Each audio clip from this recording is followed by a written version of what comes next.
Très bon. Pasteur Eliune de Mumba, bonjour. Bonjour.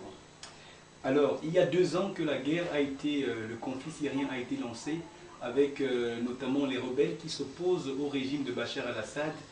Aujourd'hui, on se demande 2 ans après, avec tous les morts que cela a créé, est-ce que ce conflit aurait une explication biblique?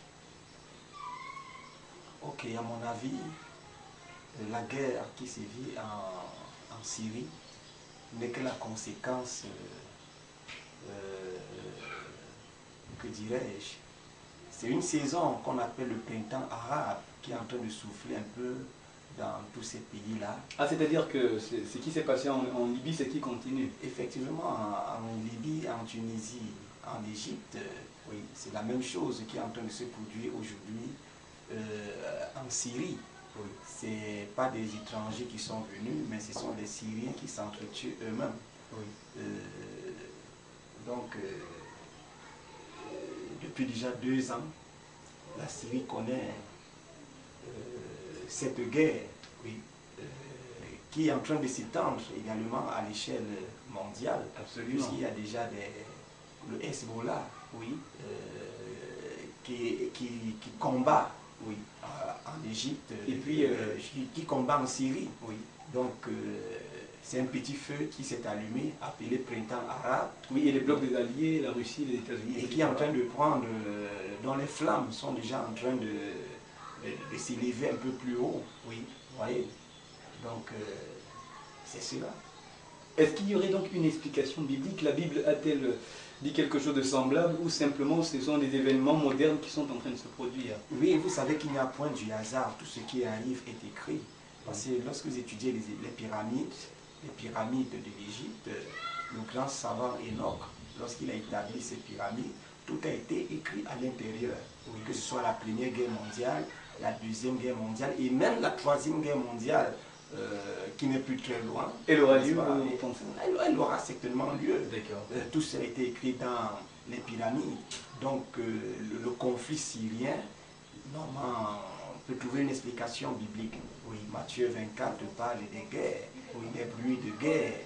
Vous voyez, qui devait se produire dans le sillage de la venue du Seigneur Jésus-Christ. Dans le sillage de la venue du Seigneur. De la fin du monde aussi. Exactement. D'accord. Alors aujourd'hui, on a 2 blocs qui se sont clairement formés. Ça ressemble un peu à une guerre froide, C'est-à-dire que d'un côté, on a la Russie et l'Iran et quelques pays arabes qui menacent les États-Unis. Eux, ils soutiennent la Syrie. De l'autre côté, on a les États-Unis, la France, Israël, qui soutiennent une intervention en Syrie. Et donc, il y a clairement des blocs qui se forment actuellement. On sait que le prophète William Branham a parlé d'un conflit mondial qui embraserait le monde et qui prendrait ses racines dans le Moyen-Orient, en tout cas dans l'Asie de l'Ouest. Est-ce que c'est le début de cela actuellement, à votre avis? Bon, je ne voudrais pas aller vite en besogne, mais vous savez, la prophétie n'est jamais venue par la volonté de l'homme.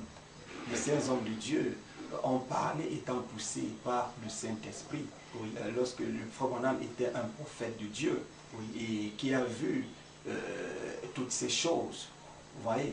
Donc les blocs qui sont en train de se former, oui, aujourd'hui, nous avons la Russie de son côté, le bloc des États-Unis de leur côté, oui, et les Arabes, ainsi de suite. Ils sont sérieusement opposés. Vous voyez, donc il y a tous ces blocs.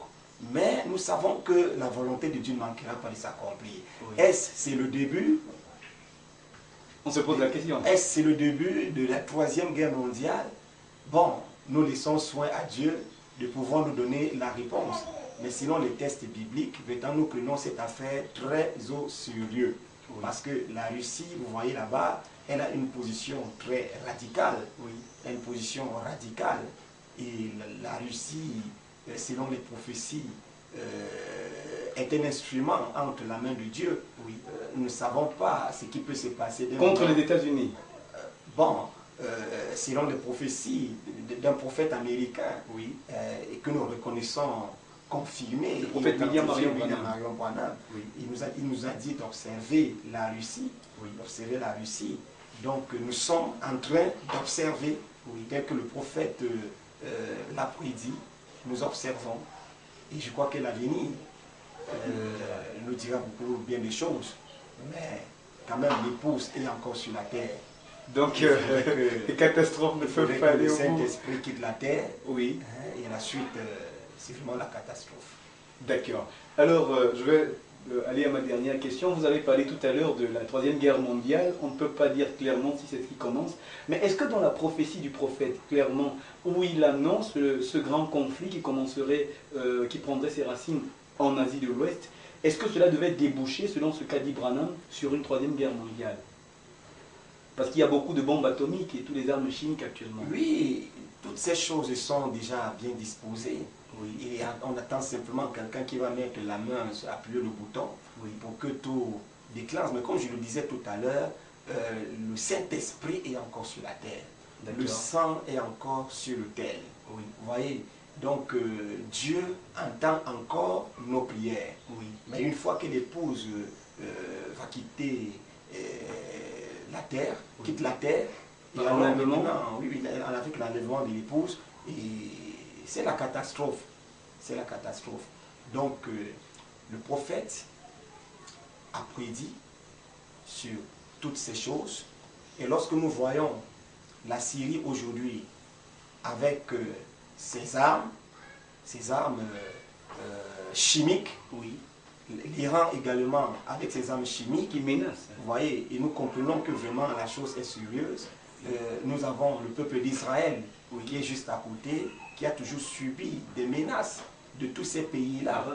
Vous voyez, parce que pourquoi ils savent, c'est contre Israël. Oui, c'est contre Israël.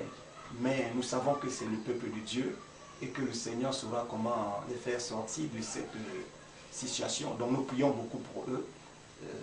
Nous croyons que c'est le peuple de Dieu. Donc tous ces blocs qui sont aujourd'hui formés, qui n'arrivent même pas à s'entendre, oui, parce que l'ONU également n'arrive pas à adopter une résolution, oui, vis-à-vis de ce problème. Alors nous restons simplement dans la prière. Oui. Je crois que les enfants de Dieu, j'invite simplement le peuple de Dieu de rester dans la prière et de prier pour toutes ces choses. Toutes ces choses, que le Seigneur vraiment apporte une aide favorable à son peuple et que ces bombes, lorsqu'elles vont commencer à tomber, que nous soyons déjà partis, nous soyons plus sur la terre. C'est l'espérance que nous avons par rapport à la Bible et à la prophétie du prophète William Marion Branham. Restez dans la prière et ça sera le mot de la fin. Guerre d'Armageddon, Troisième Guerre mondiale, extermination des hommes sur la terre. On en parlera lors de nos prochaines éditions, pasteur, au cours des prochaines interviews sur le site internet de Joseph Perfection. Pasteur Elihu Ndongomba, nous vous remercions. C'est moi qui vous remercie. Que le Seigneur vous bénisse et qu'il bénisse le peuple de Dieu. Amen. Partout dans le monde d'ailleurs. Ok. Merci bien. Amen.